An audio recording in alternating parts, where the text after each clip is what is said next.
What is going on, Gridiron fans? I am the Gridiron Guy, and this is my mock draft madness. Now, usually I use the Draft Network's mock draft machine, but I figured I would try something different this time, just to see how it works out. Now, if you haven't already, please click that subscribe button. Really helps out the channel a lot. If you enjoyed this video, please give me a thumbs up. Also, click that notification bell so you can be notified of future videos. With all that being said, let's get started. Alright, so now, the very first pick of the 2021 NFL mock draft, Trevor Lawrence. I mean, it's pretty obvious it's going to be Trevor Lawrence. Trevor Lawrence had a great pro day last week. It's just, other than the fact that he has to have surgery to repair a torn labrum on his left shoulder, Trevor Lawrence is ready to go. There's not much more I can say about that. He's going to be the #1 pick. He should be ready to play when the season starts. He shouldn't miss much of training camp. So, going forward, I don't see why it won't be. Alright. So, just like last year, this draft really starts at #2. Alright. Zach Wilson to the Jets. I really do think, from a number standpoint, that the Jets will move on from Sam Darnold. Now, the only reason I think this is because the Jets will have to pay Darnold pretty decent money going on his third year, or let's see, 18, 19, 20, going on his fourth year of a rookie deal in which he got drafted in the first round. So he's probably set to, I don't know the exact number, but he's probably set to make between 12 and 14 million this year. And it's kind of the perfect time to have an option like Zach Wilson come up. Because if you just decide you want to start all over with a different quarterback, I think Zach Wilson's a pretty good option. The kid's got heart. He can throw different arm angles. He's got a live arm. He's mobile in the pocket. He's not, he's not some crazy scrambler, but he can extend plays, and for a team like the Jets, that could be good. Not only that, but, if they go out and they get a running back, either in free agency or the draft, that'll really help him out a lot. Now, Mike LaFleur coming from this Shanahan tree. They like running that zone running scheme. They don't have a bell cow back. They like running different guys out there for different plays. So it's not going to be, I don't think it's going to be a huge load. It's not like they're going to go out and run the spread. And this guy's going to be throwing the ball 40 or 50 times a game. For the first year, he just has to play within himself and do the best he can. Honestly, I think the Jets should just move on from Sam Darnold. Start fresh with Zach Wilson. Kind of seems like a waste of a pick, but if you can get a second and a fourth for Darnold, third and a fifth, third and a fourth for Darnold, take it and run. Because you already got a plethora of other picks. Just take it and go. You can get multiple picks for him, no matter what it is. Just take it and go. Alright, I said enough about that. Moving on. We got Devontae Smith to the Miami Dolphins. I think Devontae Smith makes this offense better day one. Day one starter. He's dynamic. He's gonna make this offense better day one. Okay? There's no question about it. Everything that he did this senior season, or this Heisman season, he threw this team on his back. Waddle went down. He threw Alabama on his back. So I think I could see him doing much of the same in the NFL. If this Dolphins offense is struggling, start getting this guy the ball, get him on an end around, line him up in the backfield, throw him some screens, whatever. Get this guy involved. He will make your football team better. All right. 4th overall pick. I have Justin Fields to the Atlanta Falcons. Okay? Atlanta has not picked this high, or they haven't picked in the top 5 since they got Matt Ryan in 2008.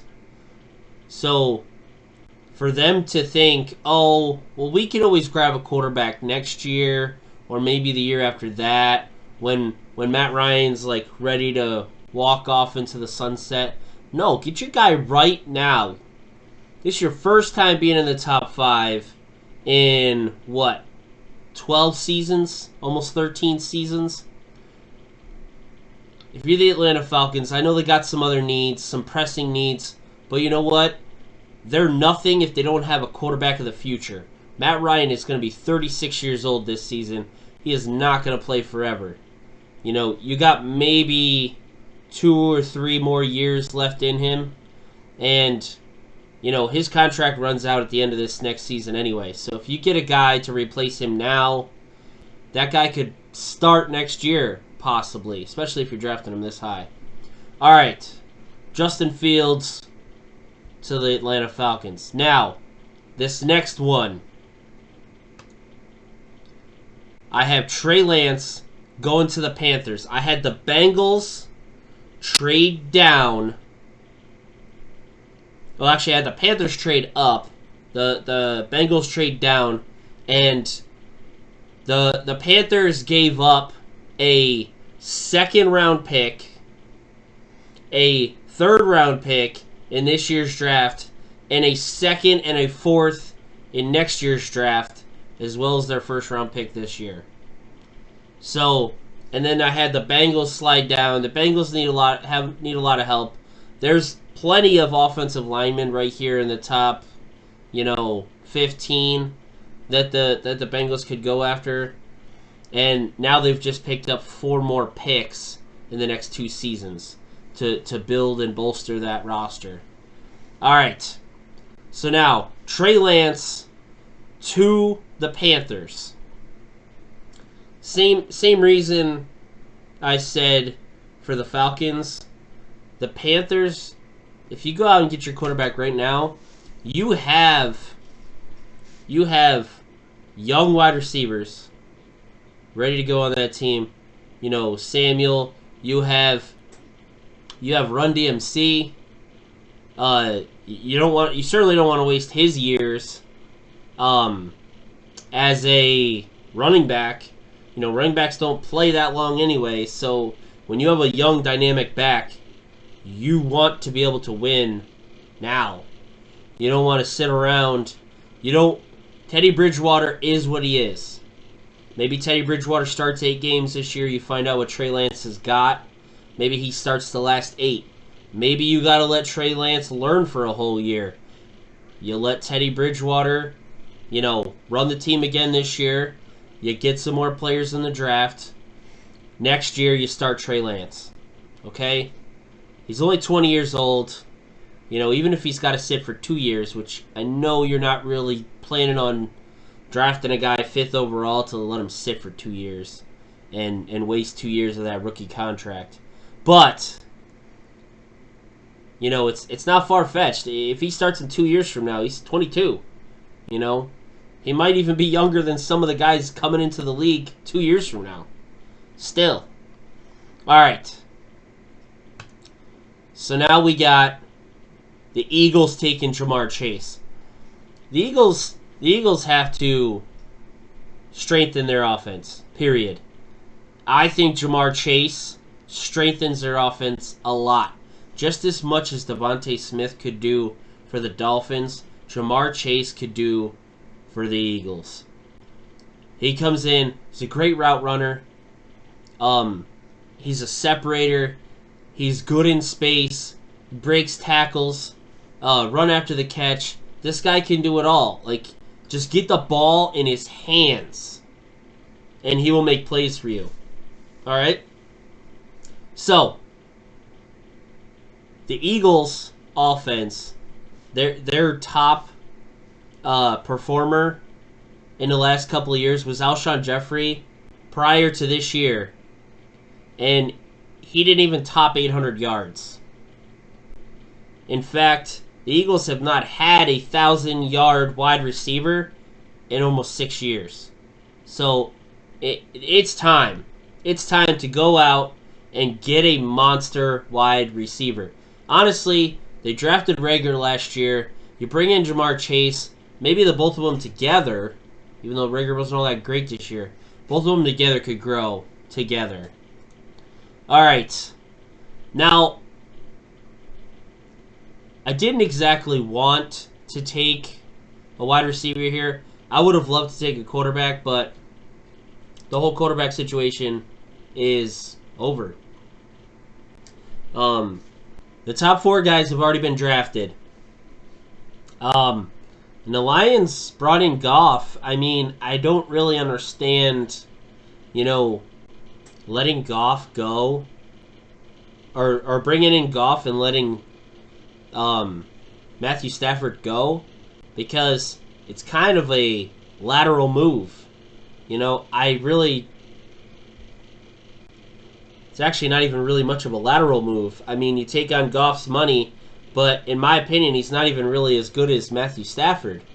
So, I don't really know. I don't understand what the Lions were thinking, but they seem to like Goff, so they bring in Goff. They better get him a weapon, because he's about to lose most of his weapons, if not all of his weapons. So bring in a guy like Jaylen Waddle and get him some help, because he's going to need it. All right, so now I had the Bengals. They traded down, and they still get their guy. Honestly, at number 7, number 8, they still get Penei Sewell. Penei Sewell is the most polished offensive lineman, most likely a left tackle, but at the very least, he will play left guard somewhere for somebody. And, you can move Jonah Williams to right tackle. You could have Penei Sewell play left tackle, or left guard, sorry. You could have him play right guard. Whatever you want to do, Penei Sewell makes that offensive line better, period. And that's what Joe Burrow needs, because he doesn't need another torn ACL, that's for sure. All right, moving forward, we have the Broncos taking Caleb Farley. I love this pick for the Broncos. I think he's a great fit. I played around with some other options, but Caleb Farley is just such a good fit. Actually, he's a good fit for most teams. But the Broncos just recently released A.J. Bouye. They are going to need a corner. Okay? Period. They have to get a corner. And Caleb Farley is just a great fit for everybody. All right, so now I have the Cowboys taking Rashawn Slater. That offensive line struggled a little bit. I know there was some injuries, but still, they struggled. They're not exactly the best offensive line in the NFL anymore. So they've had to. It would be good for them to get a guy like Rashawn Slater. He's going to end up playing somewhere, like I said with Penei Sewell, he'll play somewhere on that offensive line.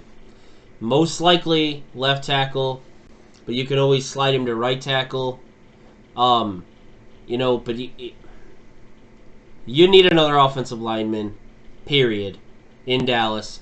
Now, yes, I know I know that that Dallas' secondary is terrible, and this would have been a good spot for Patrick Surtain. But I'm trying to mix it up a little bit instead of making the typical picks to every team.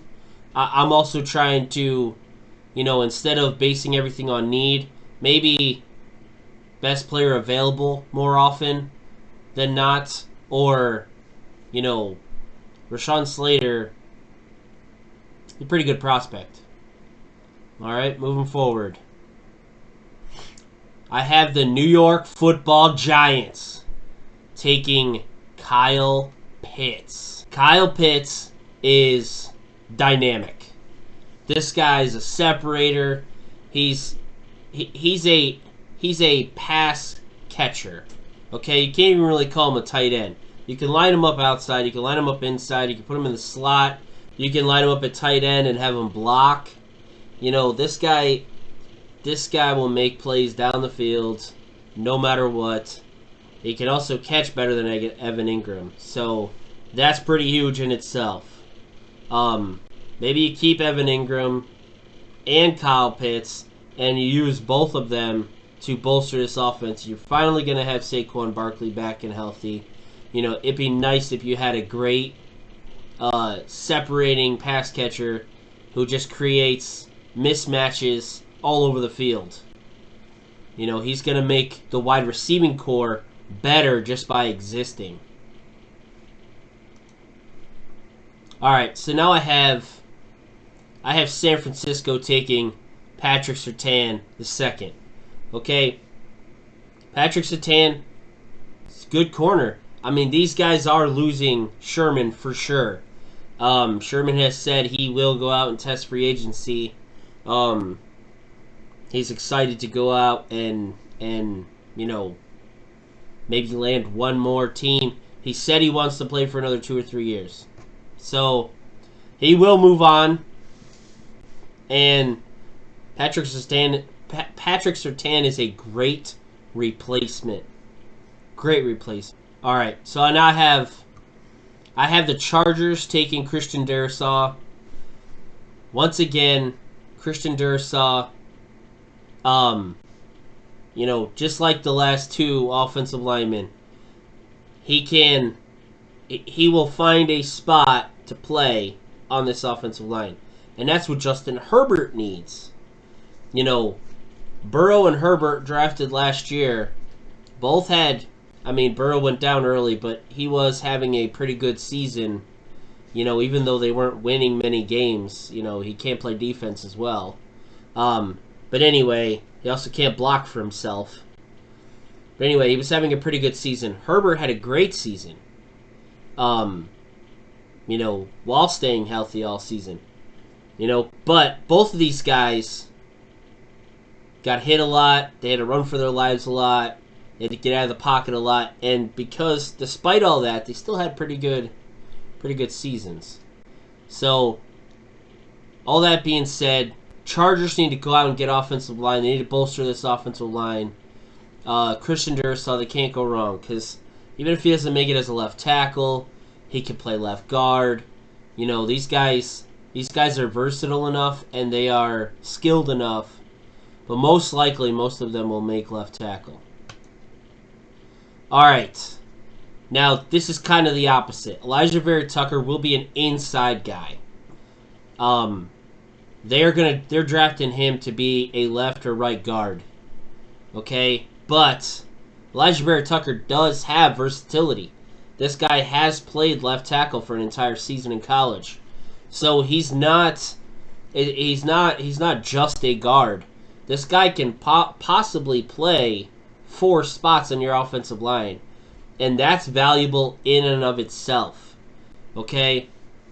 To have a guy who's versatile enough to play 4 of your 5 positions, if your right tackle goes down, you can move Elijah Vera-Tucker out there if your backup guard behind him is decent, and that's your 6th best offensive lineman. Well, you move Elijah Vera-Tucker over and you put your left guard, in his spot, your backup left guard in his spot, and now your offensive line really doesn't lose a whole lot.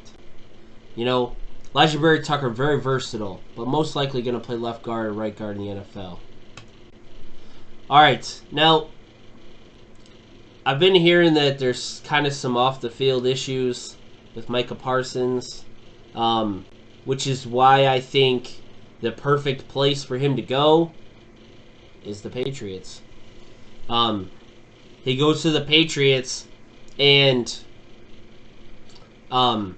we all know Bill Belichick doesn't take any crap. So, Micah Parsons will be a straight and narrow.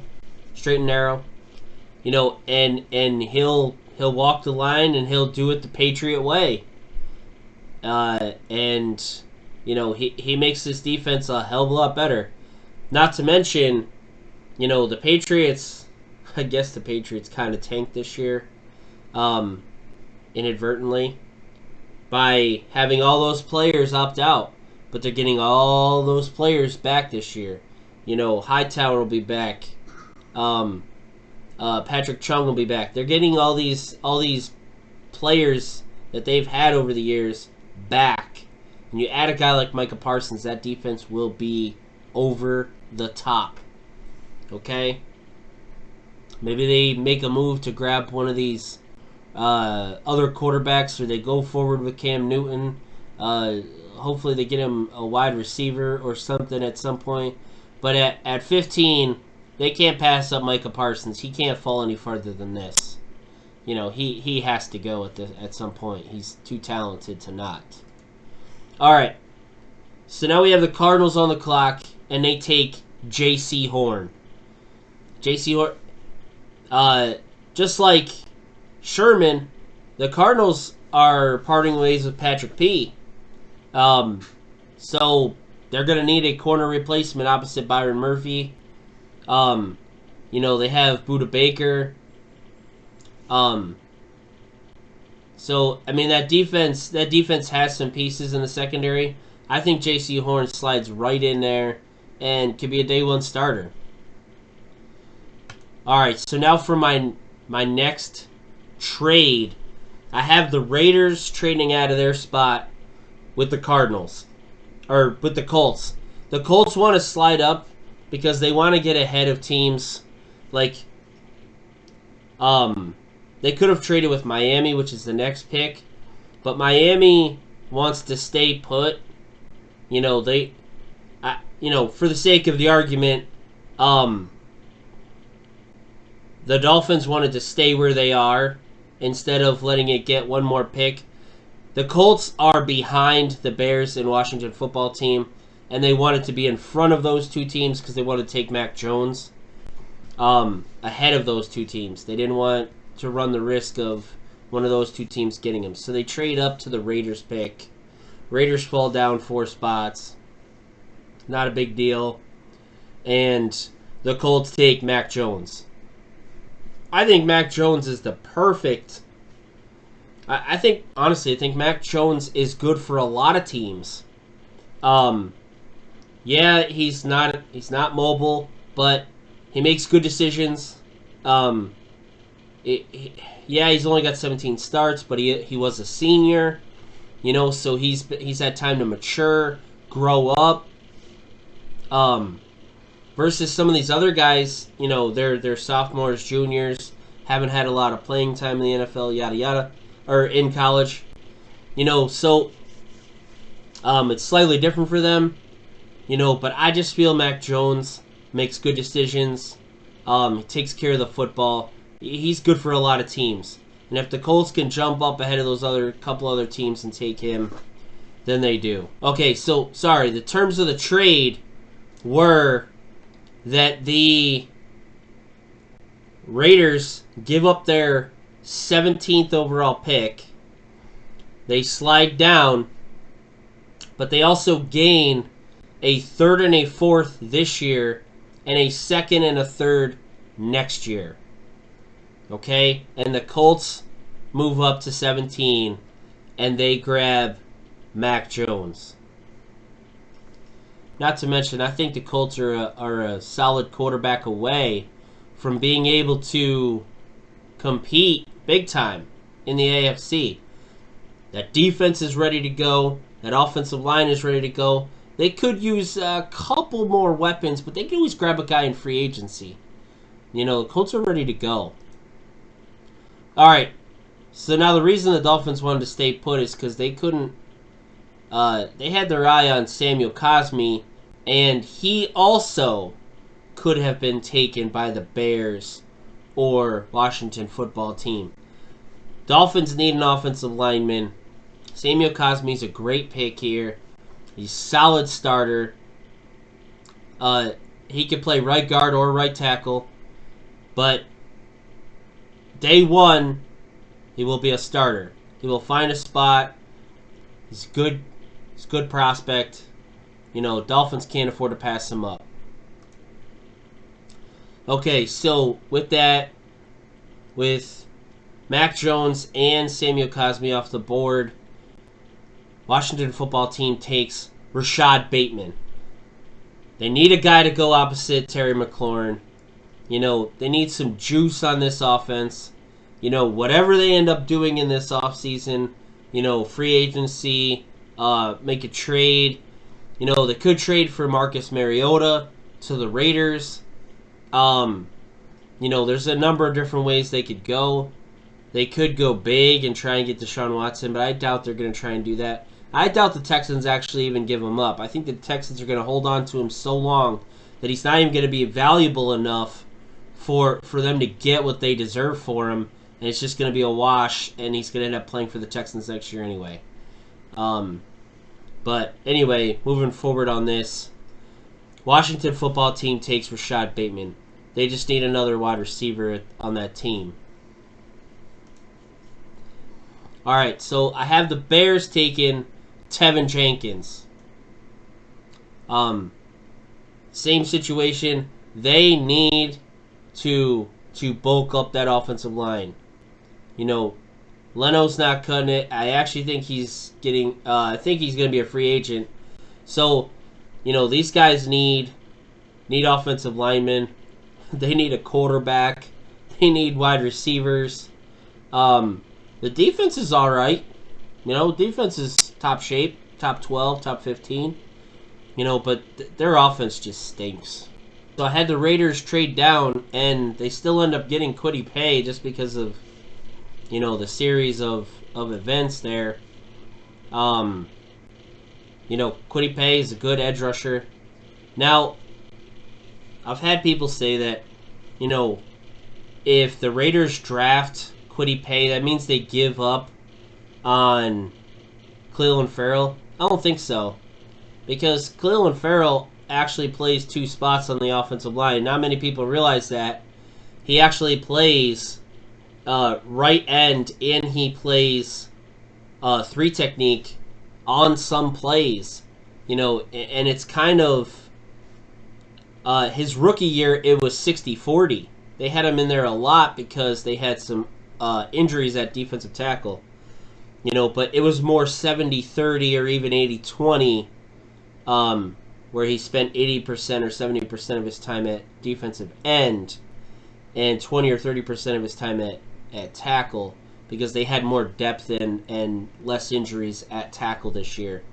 So, but, you know, COVID even still happens. So, but anyway, I think Clelin Ferrell is a great depth piece on this offensive line. You bring in Kwity Paye, he just adds more juice.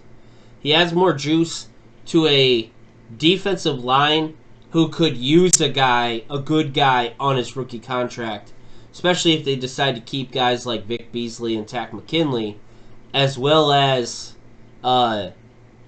David, Mo Hurst, Hankins, you know, obviously keeping Max Crosby and Clelin Ferrell.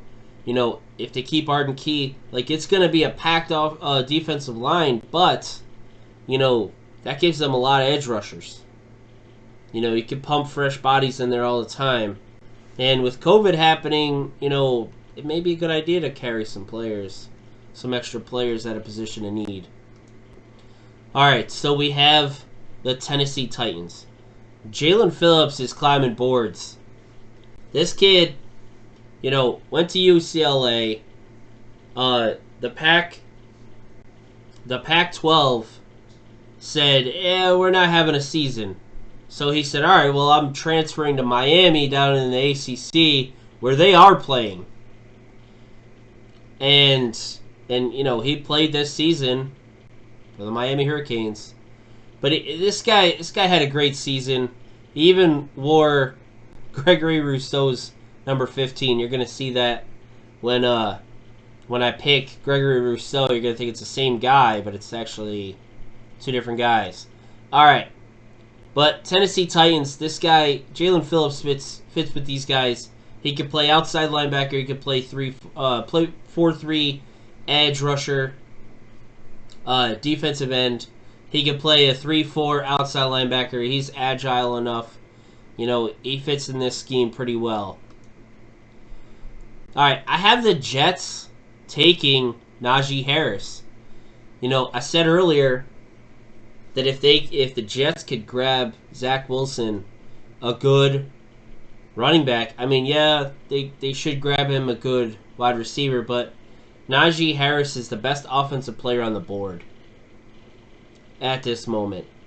You could say Kadarius Toney, Travis Etienne. Yeah, there's some guys on the board, but Najee Harris can catch the ball out of the backfield. He's a solid power runner too. He's 6 foot 230. This guy will be perfect for this zone running game. He's also built a lot like Aaron Jones, and Aaron Jones, as you know, is flourishing under Matt LaFleur on the Packers. So Najee Harris reminds me a lot of him, and I just think he works out perfectly in this system.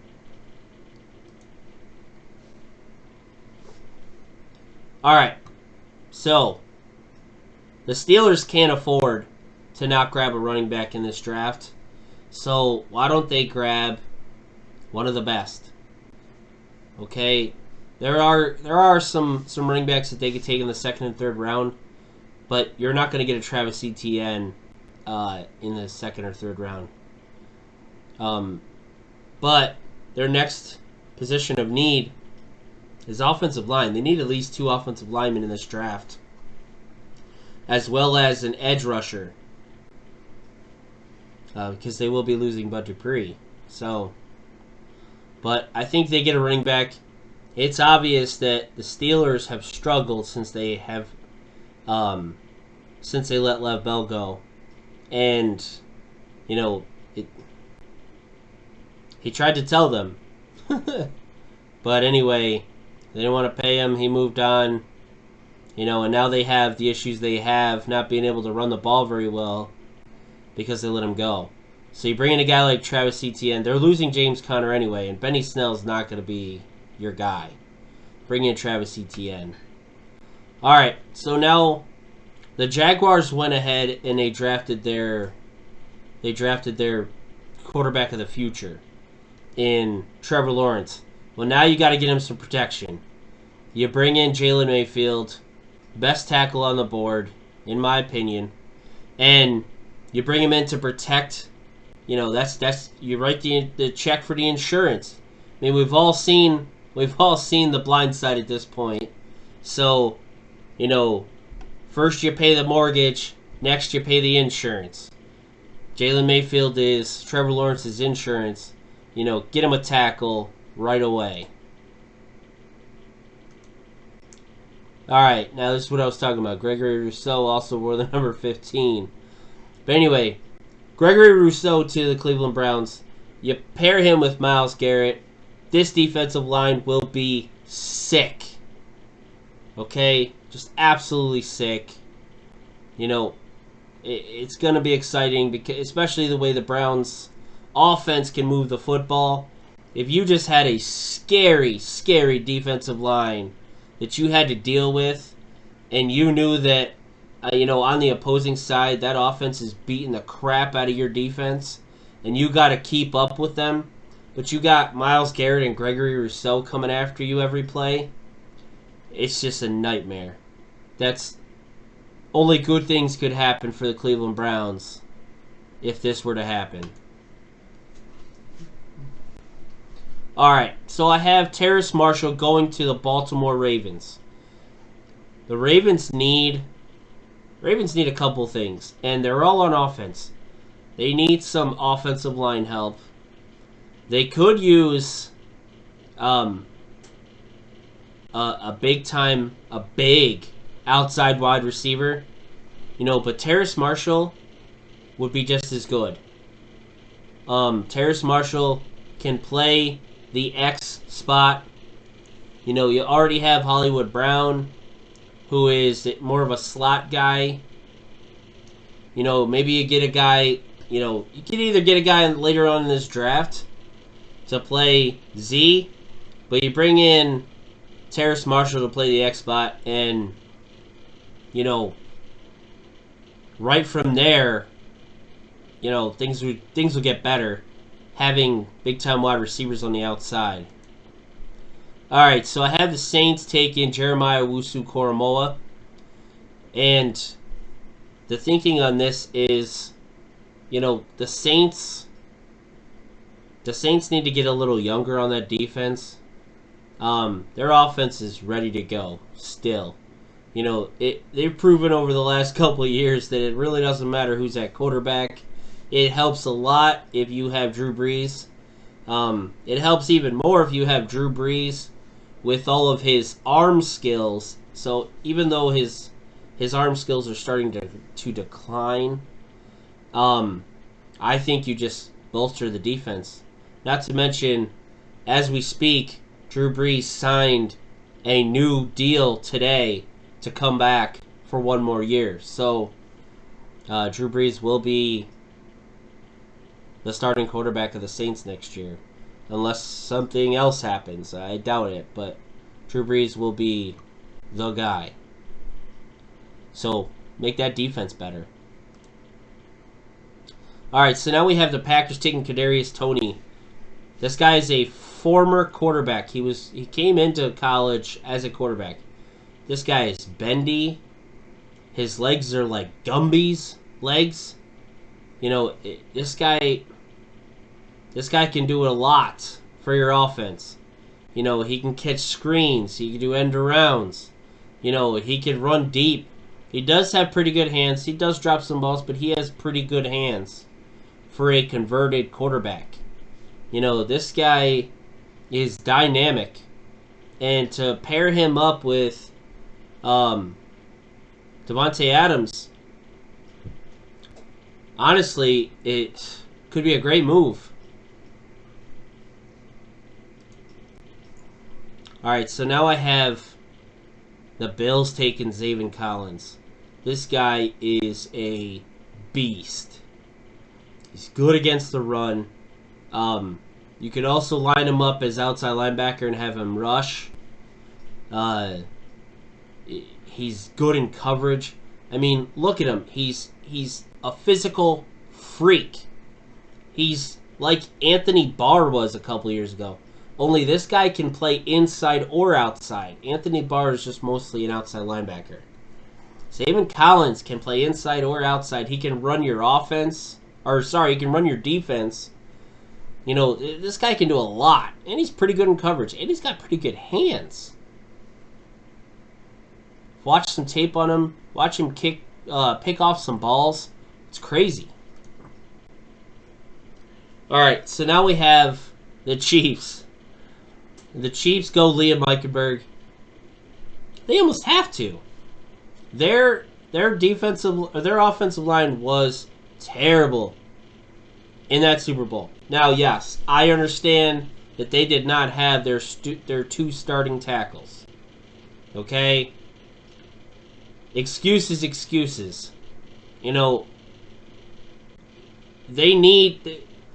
They've ignored their offensive line. They've just thrown in like crappy guys over the past couple of years just to kind of like put 5 guys out there and hope that Mahomes can run around and do a whole bunch of stuff. It's not working. It's not going to work. It's a recipe for disaster. You're going to get your quarterback hurt, and You know, they love to throw the ball down the field. Well, if your quarterback's running for his life 2 seconds after the ball snapped, you're not going to be able to throw the ball over 20 yards ever.